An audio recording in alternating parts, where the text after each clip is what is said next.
मकबूजा कश्मीर में काबिज भारतीय अफवाज के मजालम के खिलाफ और कश्मीरी हुर्रियत पसंदों के साथ इजहार यकजहती के लिए कश्मीरियों, सिखों और पाकिस्तानियों ने मिलकर फ्रैंकफर्ट में एहतजाजी रैली निकाली।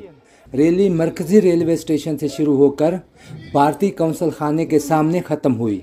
मुजाहिरीन ने कश्मीरी परचम और बैनर उठा रखे थे जिन पर मकबूजा कश्मीर में नहत्ते मुसलमानों पर जुल्म और बर्बरियत के खिलाफ नारे दर्ज थे।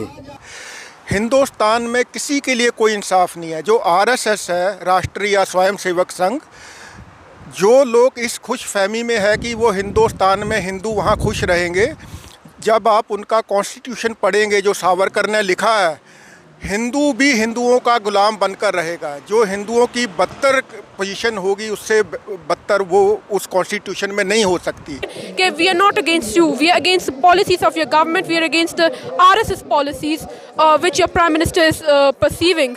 जो प्राइम मिनिस्टर मोदी कर रहा है वहाँ पे सब कुछ जिस तरह से वो एक्ट्स कर रहा है, अपने इलीगल एक्ट्स कर रहा है, और हम उनको ये पैगाम दे रहे हैं कि हम कश्मीरियों के साथ हैं और कश्मीर बनेगा पाकिस्तान, पाकिस्तान जिंदाबाद। जो इंडिया में जुल्म हो रहा है और मोदी और इंडिया, आप लोगों को मैं ये कह रहा हूँ, जैसे अशरफ गानी की हुकूमत आज काबुल में गिरी है, वैसे आपकी हुकूमत भी कश्मीर में गिरेगी।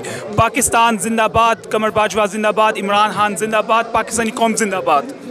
दे are observing the independent day, और ये हमारे लिए ब्लैक डे इसलिए है कि उन्होंने बनने के फौरी बाद कश्मीर को ऑक्यूपाई कर लिया था। 2/3 of the Jammu and Kashmir there was the capture by the Indian forces. That is why we are the Kashmiri people, they are observing the Indian Independence Day as a black day. मुकर्रीन ने खिताब करते हुए कहा कि भारतीय हुकूमत आइन की दफ़ा 35A की मनसूखी के जरिए आबादी का तनासब तब्दील कर रही है। रैली के शुरका ने आलमी बरादरी पर जोर दिया कि वो हुर्रियत रहनुमाओं और कारकुनों की गिरफ्तारियां और छापे रुकवाने के लिए भारत पर दबाव बढ़ाए। Shabbir Ahmed Khokhar, Pakistan television news, Frankfurt, Germany.